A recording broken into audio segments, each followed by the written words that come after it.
Hi అండి, ఎలాగున్నారు? అందరూ బాగున్నారా? నేను సునీత కుకింగ్. ఈరోజు నేను ఏం చేస్తున్నానంటే చికెన్ లివర్లో ఫ్రై చేస్తున్నాను. అది ఎలాగంటే వేరే మసాలాతో చేస్తున్నాను. అలా చేసుకుంటే చాలా టేస్టీగా ఉంటుంది. అలాగే 2 లెగ్ పీసులు ఉన్నాయి, అవి కూడా దాంతోపాటు చేసేస్తున్నాను. నాకు లైక్ చేయండి, కామెంట్ చేయండి, సబ్స్క్రైబ్ చేసుకోండి. నేను ఇలా చేసుకుని మసాలా కింద చేసుకుని ఈ ఫ్రై చేసుకుంటే చాలా టేస్టీగా ఉంటుంది, చాలా బాగుంటుంది.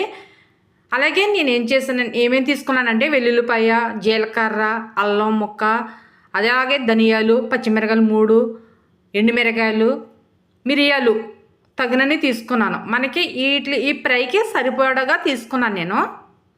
అంటే ఎక్కువ ఉంటే ఎక్కువ పెంచుకోవచ్చు, నేను తక్కువ తీసుకున్నాను కాబట్టి తక్కువ తీసుకున్నాను. అలాగే మిక్సీ జార్ తీసుకుని మిక్సీ జార్లో ఇవన్నీ వేసేసుకోవాలి.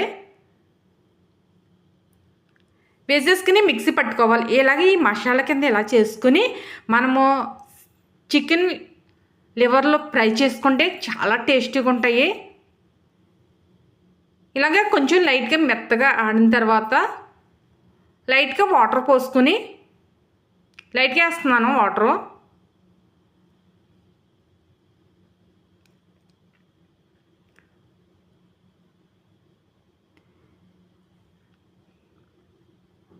ఇలా లైట్గా వేసిన తర్వాత మెత్తగా వేసిన తర్వాత చూడండి ఇలా మెత్తగా అయిపోవాలి. మనం ఈ మసాలా కింద వేసుకుంటే కారం వేయక్కర్లొద్దు, ఎందుకంటే నేను పచ్చిమిరకాయలు అలాగే ఎండుమిరకాయలు మిరియాలు కూడా వేసాను కదా, ఇదే మనకి కారం సరిపోతుంది. అలాగే ఈ కప్పులో తీసేసాను. కప్పులో తీసిన తర్వాత ఒక ఉల్లిపాయ తీసుకున్నాను. ఒక ఉల్లిపాయ తీసుకుని కట్ చేసేసుకుని ఇలాగే చిన్న మిక్సీ జార్లో వేసుకోవాలి.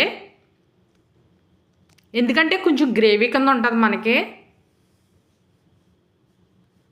లివర్లో ఫ్రై చేసుకున్నప్పుడు ఈ విధంగా చేసుకుంటే చాలా టేస్టీగా వస్తుంది, చాలా బాగుంటుంది. ఒకసారి వీలైతే మీరు కూడా ట్రై చేసుకోండి, చాలా టేస్ట్ వస్తుంది కాబట్టి మీరు కూడా ట్రై చేయండి ఒకసారి. ఇలాగే మిక్సీ పట్టేసాను మెత్తగాను.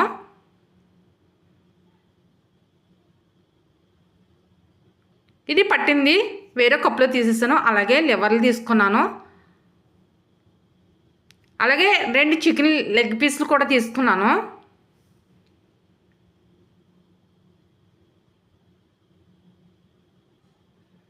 ఎప్పుడైనా మనం చికెన్ తెచ్చుకున్నప్పుడు మిగిలిపోతే ఇలాగ ఒకసారి ట్రై చేస్తే చాలా టేస్టీగా వస్తుంది, చాలా బాగుంటుంది. ఒకసారి మనము చక్కగా అలాగే ఒక నిమ్మకాయ తీసుకున్నాను. నిమ్మకాయ తీసుకుని ముందుగాను ఇలాగా మనం చికెన్లో పిండేసుకోవాలి.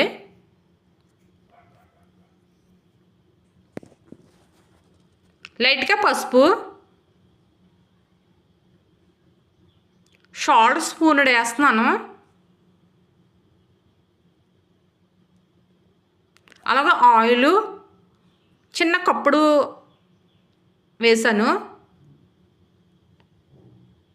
అలాగే నేను అల్లం పేస్ట్ ఆడాను కదా, ధనియాలు, ఎండుమిరకాయలు, పచ్చిమిర్చి అవన్నీ పేస్ట్ ఆడిని వేసేస్తున్నాను. మసాలా పేస్టు ఇలా పేస్ట్ ఆడిని మొత్తం మనం ఇలా కలిసిలా కలుపుకోవాలి.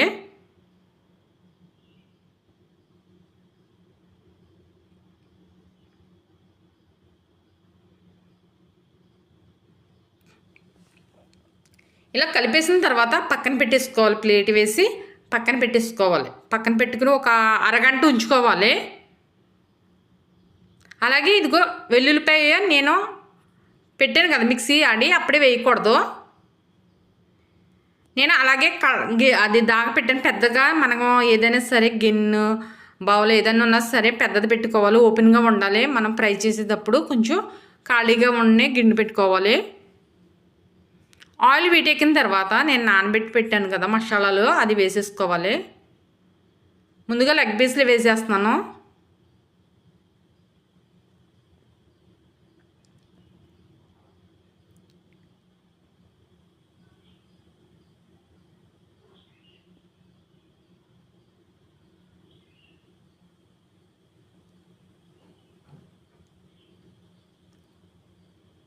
ఇలాగ ఆయిల్లోనే బాగా మనకు మగ్గిపోవాలి. నేను ప్లేట్ వేసేసాను. ప్లేట్ వేసిన తర్వాత మనము ఇప్పుడు వరకు పెద్ద మంట మీదే ఉంచాను. చూడండి, మంట పెద్ద మంట మీదే వేపుతున్నాను. తర్వాత నేను ఉల్లిపాయ మిక్సీ పట్టాను కదా, అది వేసుకోవాలి. కొంచెం మగ్గిన పోయిన తర్వాత వేసుకోవాలి. ఆయిల్లో మగ్గిన తర్వాత ముందుగానే వేసేసుకోకూడదు. మళ్ళీ ప్లేట్ పెట్టేశాను. నేను చిన్న మంట తగ్గించేసాను. చిన్న మంట తగ్గించేసి ఓన్లీ చిన్న మంట మీద మగ్గనిచ్చుకోవాలి. బాగా మనకి బ్రౌన్ కలర్ వచ్చేలాగా వేగనిచ్చుకోవాలి.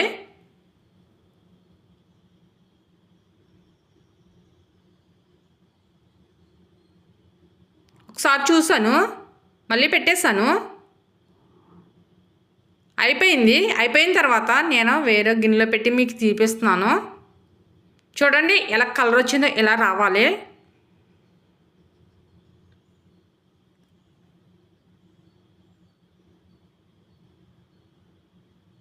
వీలైతే ఈ విధంగా ఒకసారి ట్రై చేస్తే అసలు టేస్ట్ మీకే తెలుస్తుంది. ఆ టేస్ట్ అన్నది ఒకసారి ట్రై చేయండి. చాలా బాగుంది.